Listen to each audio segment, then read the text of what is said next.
jabronis, we're back.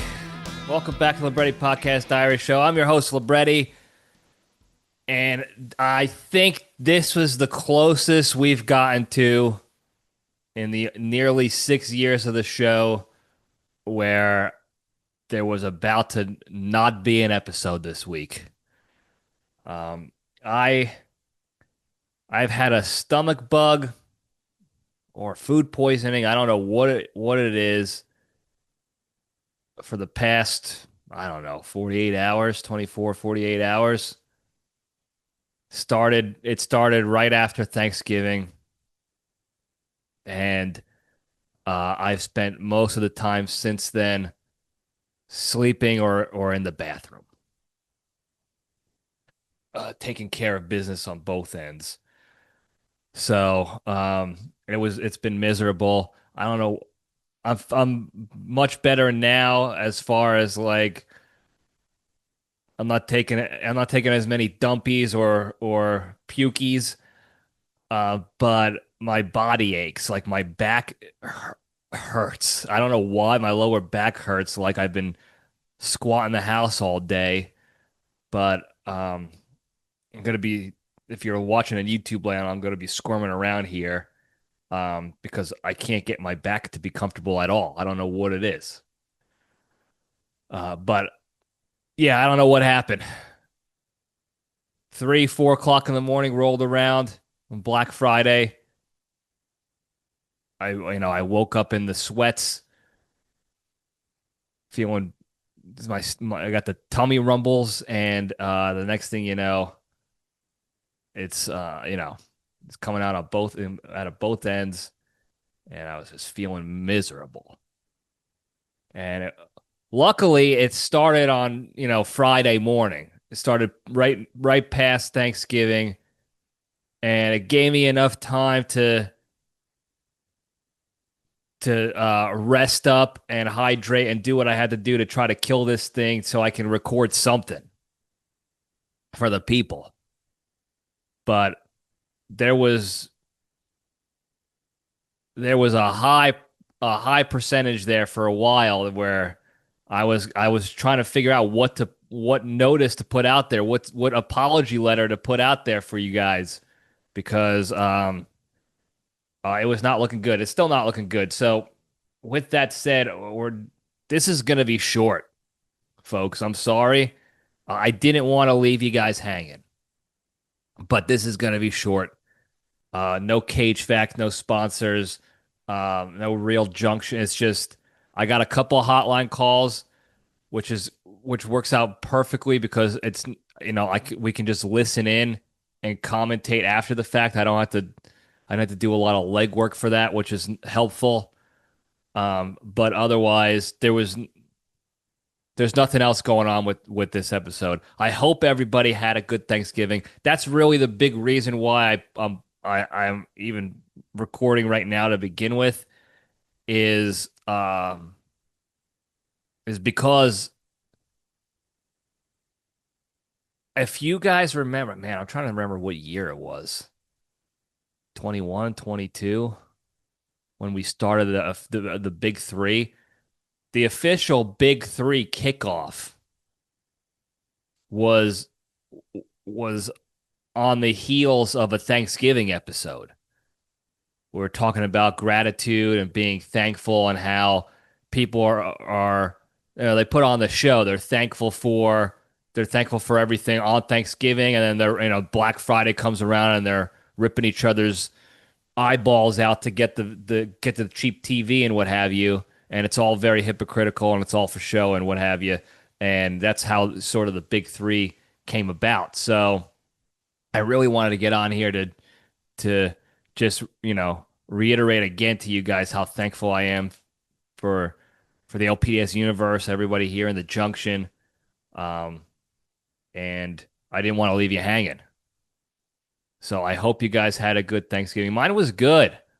Up until a certain point, I was up in Austin at some family's house, some relatives.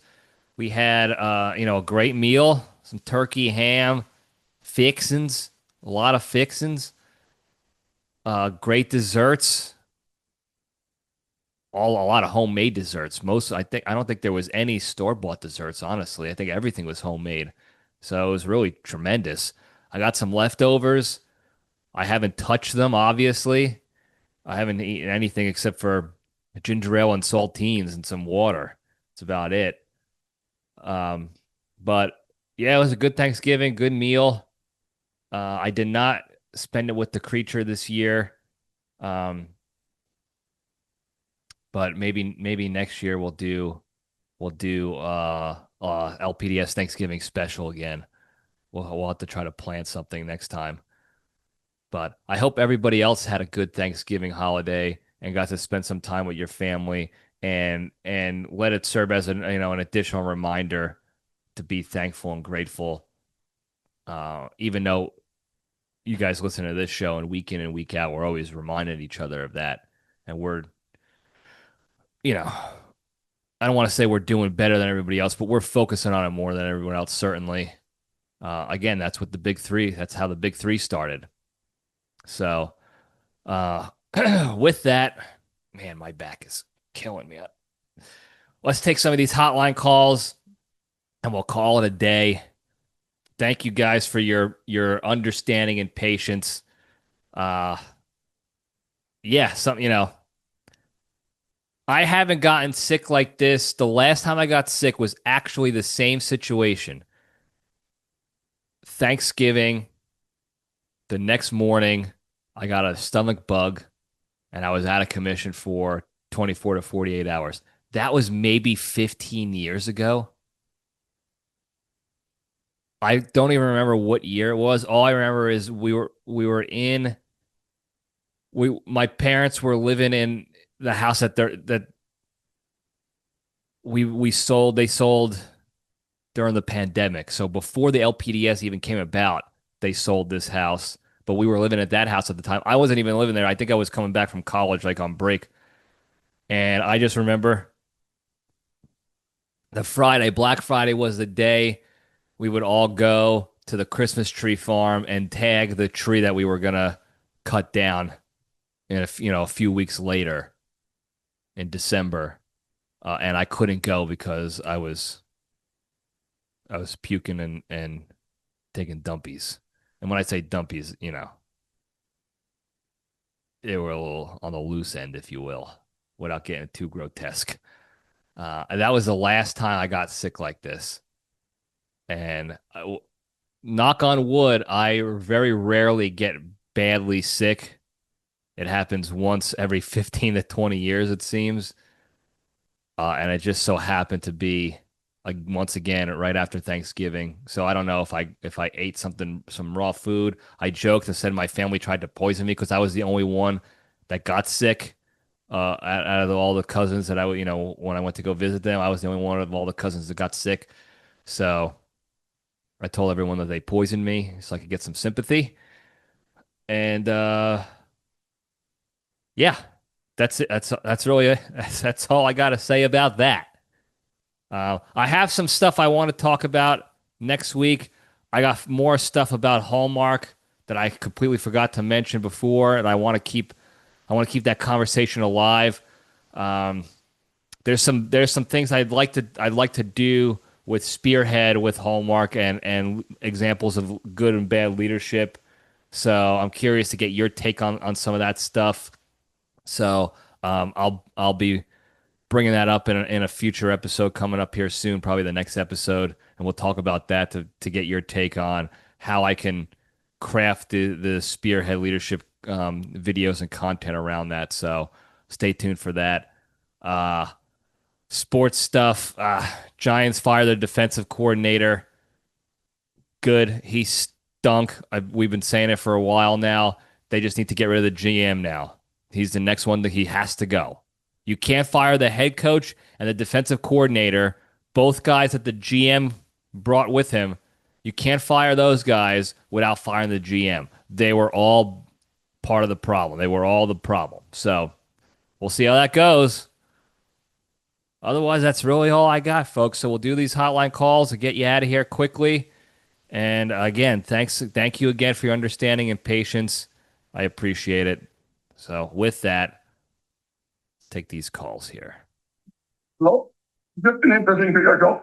And I don't understand. You brag about zombies into the night, 100 zombies. You need to work a 7-Eleven shift in Glen Burnie. You see so many zombies in the night. 100 is nothing. You need new things to brag. All right. Well, thanks for the call. 7-Eleven Indian guy. I don't know. Do we have a name for this guy yet? I don't think he's really Indian because his accent stinks. But he does bring up a good point. You know, back in the day, I used to frequent 7-Elevens with the killer peepees. And if you don't remember the killer peepees, I'll regale you with those tales at another time. But when we used to hang out at the 7-Elevens and loiter around there, it definitely gets very interesting and colorful. The type of people that show up there on a regular basis. No, almost no matter where you are, no matter what 7-Eleven, what part of town, it doesn't matter if you're in Ritchieville or what. 7-Eleven brings out the freaks. I don't know why, but it brings out the freaks. I'm not mad about it. It's entertaining. Nothing bad ever happened to me because of it. So, like I said, not mad about it, but definitely brings out the freaks. Certainly interesting.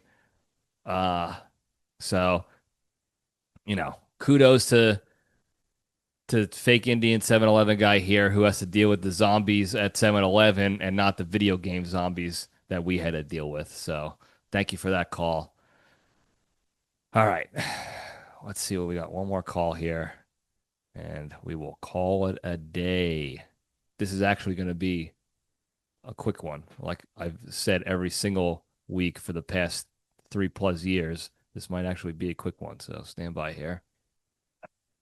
Oh, hi, buddy.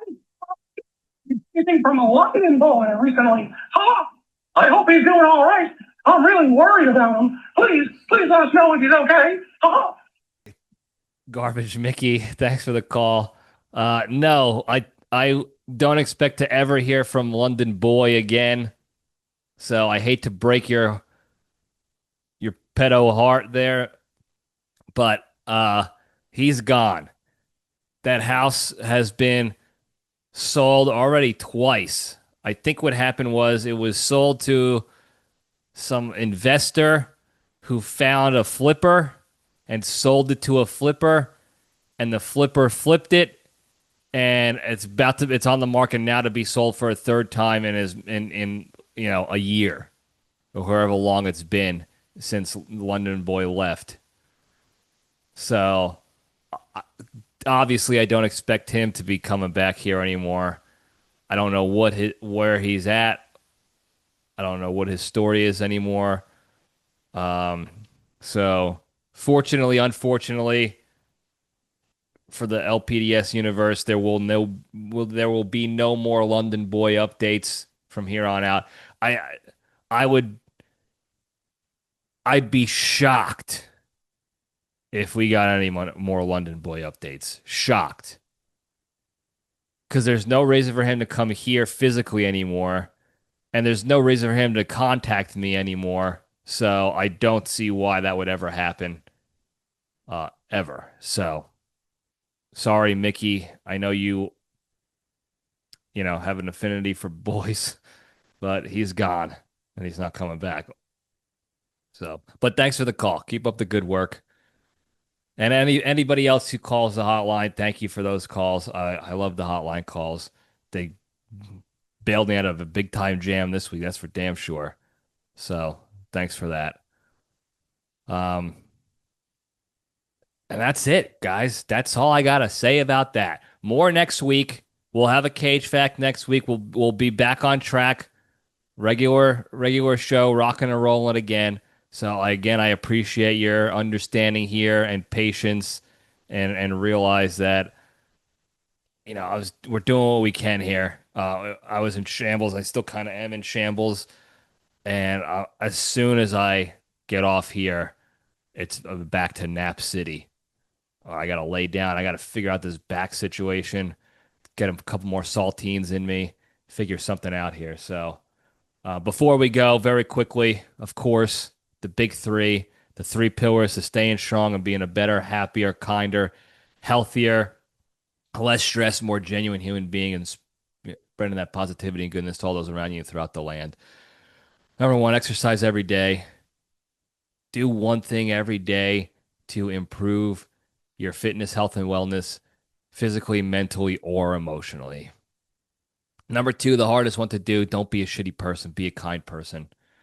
When the opportunity arises to be negative or shitty to somebody or take a jab or be mean, even if you think that person deserves it, even if they were mean to you first, take a deep breath, take the LPDS step back, detach from those negative emotions, and just omit yourself from that situation. Remove yourself from the situation altogether. And that will allow you to minimize the negativity and shit going on in your world and the world around you, and give you the capacity to go focus on more positive, productive things in your lives, like exercising every day. Number three, the most important one, be genuinely thankful and grateful for all the good you have in your lives. And you can do this each day just by taking time to think of one good thing in your life or something good that's happened to you in the last 24 hours. And think about what your life would be like if that good thing didn't happen or without that good thing in your life at all. And that will put you in an immediate state of gratitude. And that changes your mindset on everything. And you guys know what I'm talking about because you definitely have all felt that before. But when things are going well or in the day-to-day of life, in America, we forget about that. We take things for granted too much. We let little things get us angry and bitter. And we forget to take the step back and remember the good. On days outside of Thanksgiving and the holidays that tell you to think about and be grateful and thankful. But not us here. Not us here, because we do it all the time now, thanks to the big three. So if you do these three things a little bit each and every day, and a little bit more, and a little bit more, and a little bit more, I promise you'll be a better, happier, kinder, healthier, less stressed, more genuine human being, be able to spread that positivity and goodness to all those around you and throughout the land. Thank you guys again for tuning in. Don't forget to like and subscribe and tell your friends and enemies and hit that hotline, 202-670-1114. The hotline saved my ass this week, so I appreciate you calling in for that. So keep them coming. Tell everybody the hotline number. Tell your enemies. I'm still waiting for somebody to call the hotline that got the phone number as like a prank number. I'm still waiting for that. Tell them, hey, here's my number. Call me. It's the work line, so it's gonna be a podcast show. I work for this. Tell me you work for the podcast. So if I don't answer, leave a voicemail on that, and I'll call you back so that we can play it here on the show. I think that would be awesome. So tell your friends about the hotline, 202-670-1114. Thank you guys again for understanding and your patience. I think that's all I got finally. Hotline, 202-670-1114. Thank you guys again. I love you all. Stay strong.